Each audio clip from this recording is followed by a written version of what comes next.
Hi, I'm Micah Halpern. Thank you for joining me today as I do some thinking out loud. Our first segment is called Background Briefing. The first thing I've been thinking about is U.S. Israel relations. I'm a firm believer that the foundation of the relationship between the United States and Israel is grounded in Congress and not in the White House. It is that relationship which has always been responsible for the enduring stability and the give and take between the United States and Israel. I have always held that position, and I hold it still. It does not matter who occupies the big office at 1600 Pennsylvania Avenue. It doesn't matter if they are there for 4 years or for 8 years. It is the men and women elected to Congress that counts. Certainly, the person occupying the White House, the President of the United States, can make the relationship easier or more difficult. So too, the behavior displayed by Israel can bring about a more relaxed relationship or one fraught with tension. But the reason that Congress is so critical, that they're the linchpin in this relationship, is because it is Congress that allocates U.S. aid, not the President, not the administration. The 2022 congressional budget is slated to allocate $3.8 billion to Israel. This sum was agreed upon in 2016 in an agreement sealed between then U.S. President Barack Obama and Israeli Prime Minister Benjamin Netanyahu. It was part of a 10-year MOU, a Memorandum of Understanding, signed between the two countries. An MOU is akin to a treaty, but it's not the president who delivers on the deal. It's Congress which allocates the money. And the deal, this very generous deal, was passed in Congress and became federal law in 2020 as part of the National Defense Authorization Act, titled the U.S. Israel Security Assistance Authorization Act, UISAAA. Support for Israel has been bipartisan, with almost complete support from both congressional parties, for many, many years. But over the last few days, keen eyes have spotted some proverbial leaks in the dike.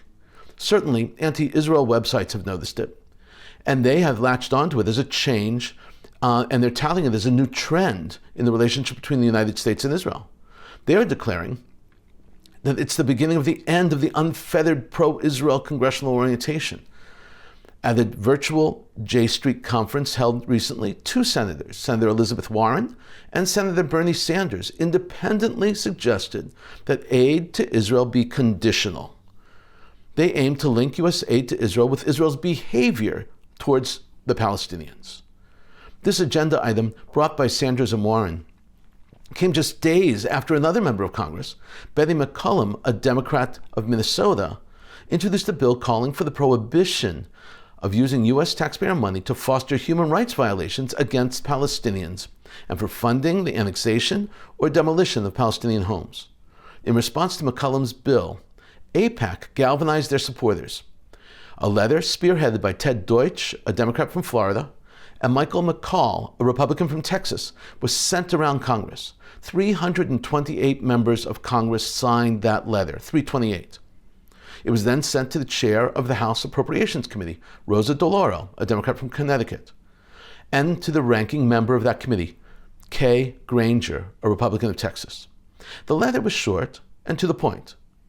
The point it made is that aid to Israel is in the national security interest of the United States. And here's the letter. It reads, Congress is committed to maintaining Israel's qualitative military edge and its ability to defend itself by itself against persistent threats. Our aid to Israel is a vital and cost-effective expenditure which advances important U.S. national security interests in a highly challenging region. For decades, presidents of both parties have understood the strategic importance of providing Israel with security assistance. We recognize that not every member of Congress will agree with every policy decision of every Israeli government. However, as President Biden has stated, I'm not going to place conditions for the security assistance given the serious threats that Israel is facing. And this would be, I think, irresponsible. Unquote there. Reducing funding or adding conditions on security assistance would be detrimental to Israel's ability to defend itself against all threats. We urge you to fulfill our commitments as agreed to in the 2016 Memorandum of Understanding, codified by the USAAA, and in accordance with all U.S. laws. For several years now, there has been a move by what has been called the more progressive elements in Congress to condition aid to Israel and attach serious stick to the carrot of aid. For several years, the thinking was that the progressive element of Congress was a mere 4-person group of congressional representatives, a group known as the Squad, colloquially. We now know better. It's important. 328 members of Congress signed that letter supporting unconditional aid, U.S. aid to Israel. But there are 435 members of Congress. That means that 107 men and women of Congress, the House of Representatives that is, did not sign. That comes to 25%. That is also a significant number. That's not to say that those who did not sign are necessarily anti-Israel. But it does tell us that these members of Congress, those 107, want the paradigm shifted. They want the relationship between Israel and the United States changed. Anti-Israel groups may be right. This very well may be a new trend away from unconditional support for Israel. A worrisome trend, a potentially dangerous trend. Israel can take care of itself. That is something else I have firmly maintained for years. But in politics and in diplomacy, it never hurts to have powerful friends in high places, like in Washington. The next thing I've been thinking about is Russia and how Russia is now, once again, flexing its muscles in the Ukraine. The timing is not arbitrary. The action is not arbitrary. Russia never makes arbitrary decisions. This is a direct test of the Biden administration and a clear message to Ukraine about joining NATO. It is black and white, as simple as that, and there is no need to make it complicated. Russia is dead set against Ukraine joining NATO. The premise upon which NATO, the North Atlantic Treaty Organization, was founded is one for all and all for one. If one member is attacked, it's as if we are all attacked, okay? And if Russia does not want Ukraine strengthened, does not want it strengthened, not now, in fact, not ever, Russia has once again set its sights on Donetsk and Luhansk, regions in Ukraine. Both regions border Russia, and Russia wants the leeway to behave as Russia wishes along her borders. No questions asked. Russia has invested a great deal of thought, of time, and of troops, and of course money in those regions. These are regions that are home to a majority of ethnic Russians. They are Russian speakers, but it's in Ukraine. Sound familiar? These are the areas which were split from the Ukraine in 2014. These areas that survived because Russia took their side against Ukraine, because Russia came to their aid. Since that time, these areas have become semi-autonomous Russian regions in Ukraine. Tensions are very high. In 2015, there were Minsk Accords. That was the ceasefire, which ended the tensions between Russia and Ukraine. And they have been tenuous from the very start. So tenuous, in fact, that the United States has had to warn commercial airlines to be wary when flying over the region. Russia has sent a flotilla of warships right now to the Black Sea off the coast of the Ukraine. Their claim is that the flotilla is there in order to lend humanitarian support to Russians living in the area. The term humanitarian support is one of Russia's most oft-used phrases when playing their game of justification. What humanitarian support really means for Russia is not what it means for us in the West. Humanitarian support for Russia is code for invade and conquer. It was their excuse as far back as 1956 when they invaded Hungary, and again in 1968 when they invaded what was then called Czechoslovakia. Humanitarian support was even used by Russia for invading Afghanistan in 1979, and it was used again when invading Crimea in 2014. Using the term again as an excuse for going into Donetsk and Luhansk would be expected. But this time, Putin has added new necessary twists. Most of Crimea were ethnic Russians, there's no question. But Putin realizes that humanitarian support is no longer enough to justify an invasion. So he granted Russia citizenship to 650,000 people living in Donetsk and Luhansk. 650,000 got Russian citizenship. In 2014, the Obama administration spoke a tough game about Russia's invasion to the Crimea. The United States did next to nothing to put the brakes on Russia. The only world leader who acted at all was Angela Merkel. Germany pumped oil and natural gas into Ukraine, providing Ukrainians a lifeline after Russia cut them off. Russia is a divisive force, divisive in the region, divisive throughout the world. While the Russians have only a few allies, the allies they do have is China, Iran, topping the list for sure, followed by Turkey. And they're powerful. Czech Republic is the last European country to have had good relations with Russia, and now they're engaged in spat, a serious spat. Czechia recently determined that an explosion at one of their ammunition factories was the work of Russian intelligence. In response, Czech Republic expelled Russian diplomats. Then the Russians expelled Czech diplomats from Moscow. So the Czechs expelled some more. It's a game of diplomacy that happens very often. The United States is no stranger to the game. The Biden administration has also expelled diplomats, Russian diplomats, 20 of them, after concluding that Russia was behind the SolarWinds hack and was guilty of meddling in the 2020 presidential election. So Russia expelled U.S. diplomats in turn.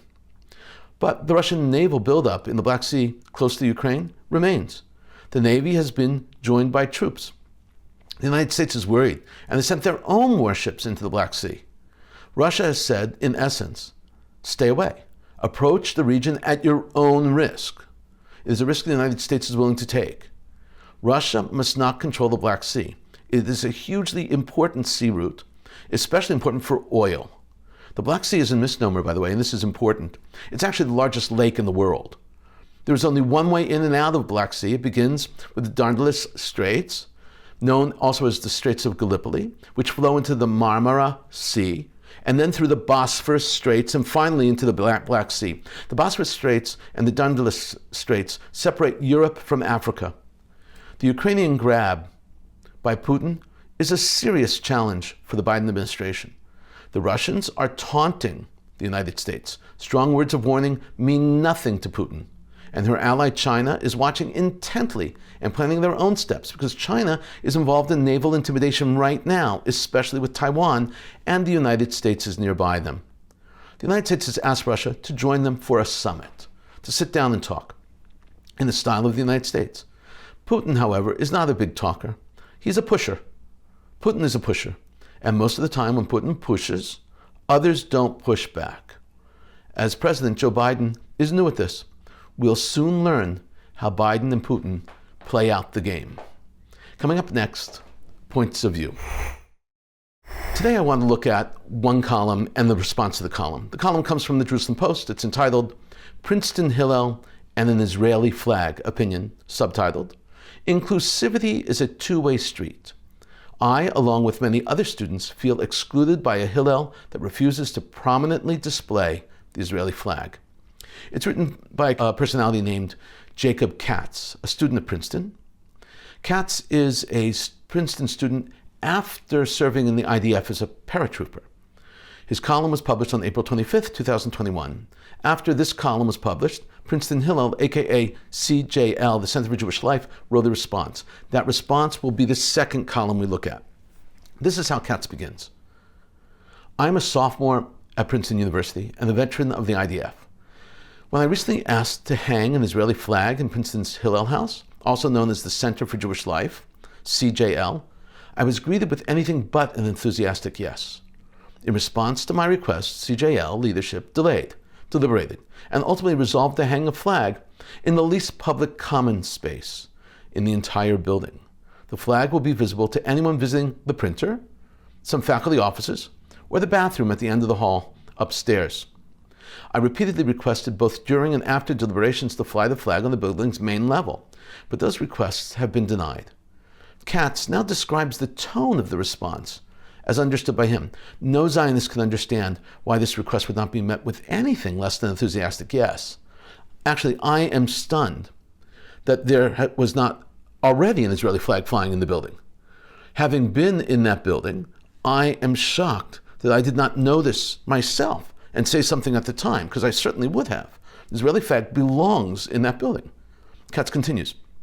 In February, the CJL advertised an event for breaking the silence, a rabidly anti-Israel organization that erroneously characterizes the IDF as evil and lawless.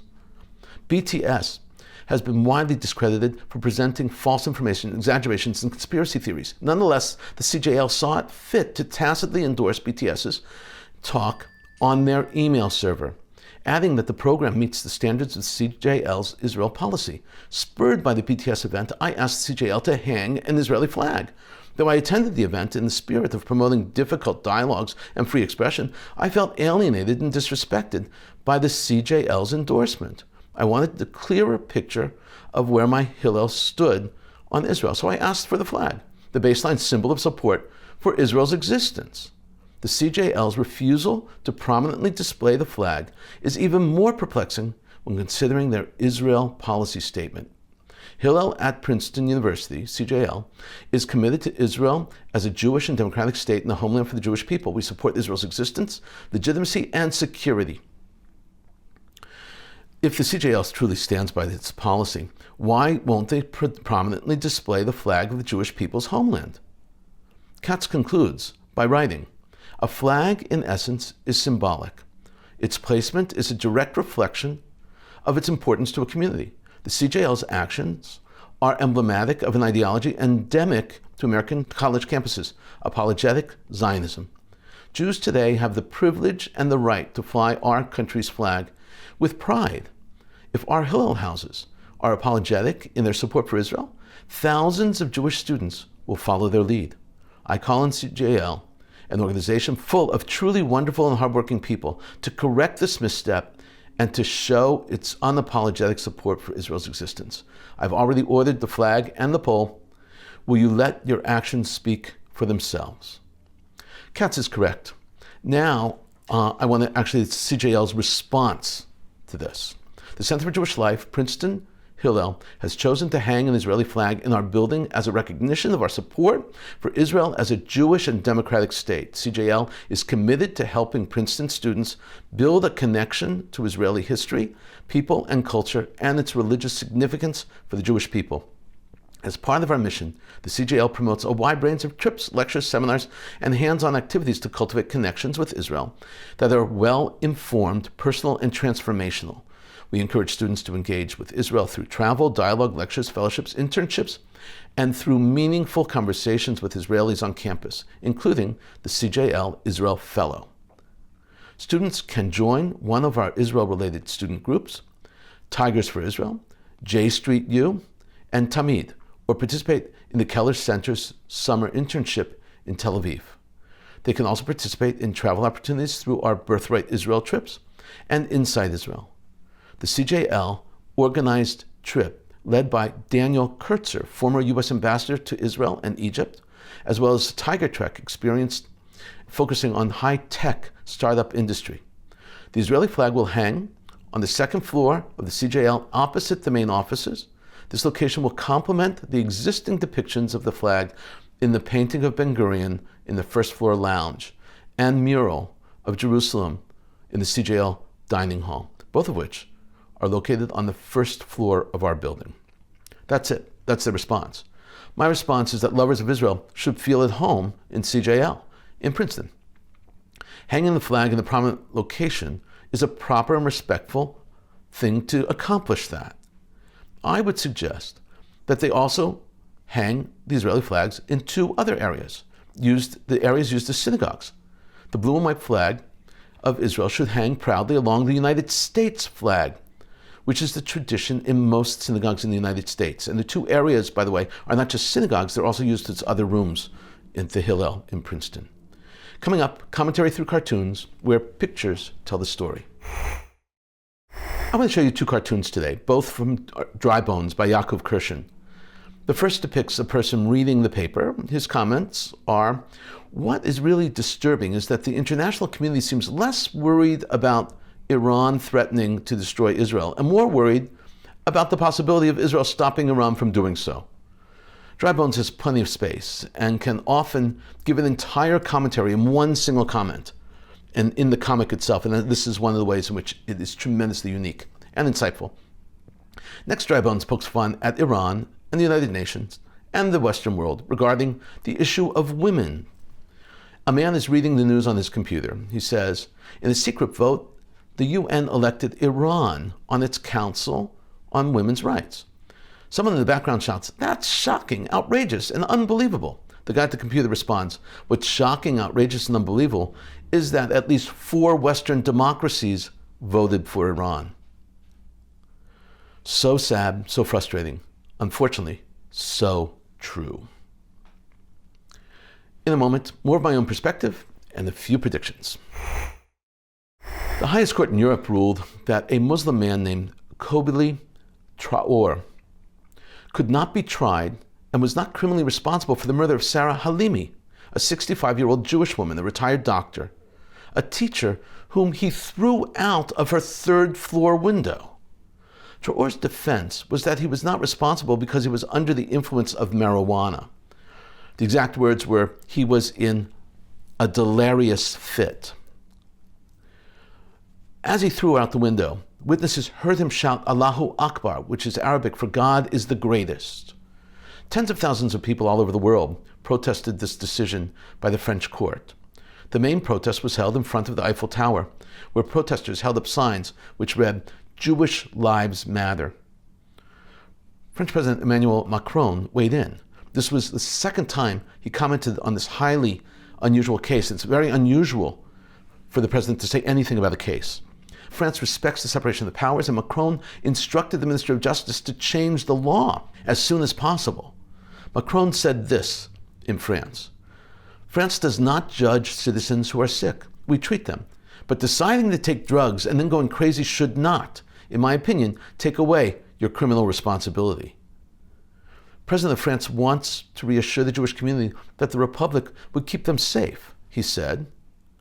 It is not for me to comment on the court decision, but I would like to express to the family, to the relatives of the victim, to all our Jewish citizens who are waiting for trial, my warm support and the Republic's determination to protect them. Macron's remarks were quoted in the French daily Le Figaro. The French law permits people to murder with total impunity in the name of terror, simply shouting Allahu Akbar. It is a truly perfect defense for the perfect crime if you want to murder Jews. And that's a problem. Iranian Chief of Staff and the Chief of the Iranian Armed Forces, Hussein Bakiri, said that Iran will teach Israel a lesson. The message, come warning, was broadcast across Iranian media. It appeared in every outlet, on television, on radio, and on the internet. The general said, Israelis think they can keep hitting Syria and make mischievous moves elsewhere and in the seas and not receive any response? He continued, the moves made in the past few days and future moves against their interests will make them be wise. We don't announce anything about the incidents that happened recently, nor do we know who did it. But the resistance front will teach a very good lesson to Israel. There's more. He also indicated that, and here he says, if Israel's actions against Iran continue, it's not clear how Iran will respond, but the Zionist regime will not remain peaceful. The expression, not remain peaceful, is Iran's way of saying that Israelis will not have peace of mind or quiet moments in their homes. These are direct threats. There have been a number of military hits back and forth between Israel and Iran and her proxies. The intensity has escalated and the targets have escalated. The unanswered question now is, will Iran increase or decrease the targets and intensity? That's the question. When Syria launched a missile, let's say, a strike against Israel's nuclear plant in Dimona, at least that's what was thought, located in the Negev desert, in the very south of Israel, Israel's anti-missile systems, the defense systems went into effect. The Patriot missiles were launched from all over Israel. Reports of the Patriots were heard in the north, in Jerusalem, near Dimona. And then, in response, Israel immediately struck targets outside of Damascus. Dimona, Israel's nuclear facility, is at the other end of Israel. This was not a mistake. It was tit for tat. Israel attacked Iran's nuclear facility in the Natanz, so Syria, an Iranian proxy, attacked Israel's nuke lab. Iran's hardline Kayhan newspaper published an opinion piece by Iranian analyst Sadoullah Zari suggesting that Israel's Dimona facility be targeted after the attack on Natanz. Zari cited the idea of an eye for an eye in his remarks. He wrote that action should be taken against the nuclear facility in Dimona. This is because no other action is at the same level as the Natanz incident, he said. It seems pretty obvious that Iran is trying to a Hail Mary by throwing a long pass, trying to hit Dimona. Israel did not confirm that they successfully shot down the missile, but it certainly did not hit Dimona. It turns out that first impressions can be misleading or even completely mistaken. That missile launched from Syria into Israel needs further discussion and further investigation before we know what really happened and how it was really triggered. It appears that the missile was a Russian-made supplied SA-5 surface-to-air anti-aircraft missile. And although it flew over Jerusalem and into the Negev desert, it now looks like it may have been accidentally fired. Israel's air defense did not shoot down the missile. The missile system is not designed against surface-to-surface missiles. It's designed for surface-to-air missiles. So it's designed to hit a plane. And it's not at all accurate for targets on the ground. The design of the SA-5 is actually not to hit the target aircraft, but to blow up near it. If it misses the target, it self-destructs. In this case, the rocket blew up midair. Although Iran claims that this missile was in retaliation for the Natanz bombing, that seems more unlikely. It is also unlikely that Syria is using anti-aircraft weapons to attack Israeli targets on the ground. These missiles have a long range, and they can clearly threaten Israeli aircraft. As an example, in 2018, Syria shot down both an Israeli fighter jet over Israel and a drone over Israel. Israel quickly retaliated, hitting 5 rocket launch sites in Syria. The Syrian weapons launch sites, Israel attacks all the time. Syria clearly does not want to escalate for fear Israel will counterattack. Israeli Prime Minister announced that Israel has signed agreements with Pfizer and Moderna for 9 million more vaccines to be used for a second round of COVID shots. Netanyahu said that they will start revaccinating the country, children included in 6 months. That means they're going to do everyone. He told the country to prepare their shoulders and prepare their children, because in 6 months the vaccine will be approved for children. In addition, the Prime Minister told Israelis that they are bidding on building factories which will produce the vaccines in Israel. Israel has determined that without a doubt, there is a need for a booster shot to control COVID virus. The new vaccines will be tweaked to protect against the new variants that have been punching through the old vaccines. 6 months puts us at October, just after the New Year, the Jewish New Year, and the high holidays, as well as Sukkot. The United States and Israel are at odds about Iran again.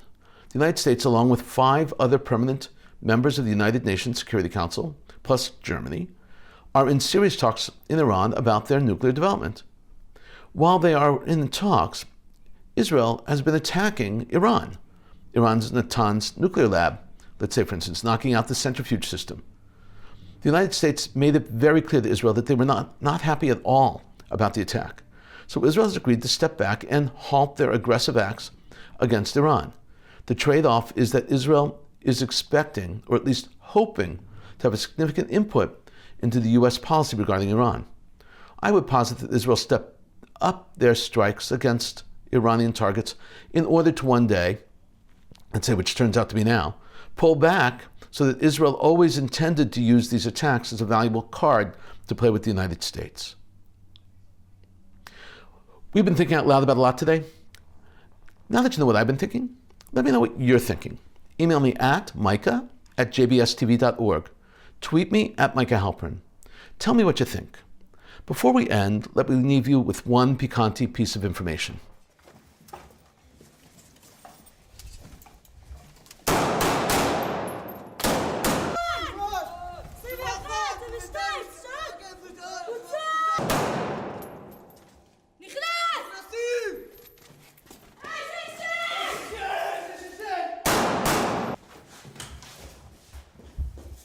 Did you know that Israel calls its army the IDF, Tzahal, Tzava, Haganah, Li-Israel, the Legion for the Defense of Israel, or in English, IDF, Israel Defense Forces? Israel is the only nation in the world that calls its army a defense force, not an army. It's a Jewish concept. The purpose of the army is purely for defense. Israel's principles of defense are an essential ideal of Jewish ethics and a part of Israeli identity.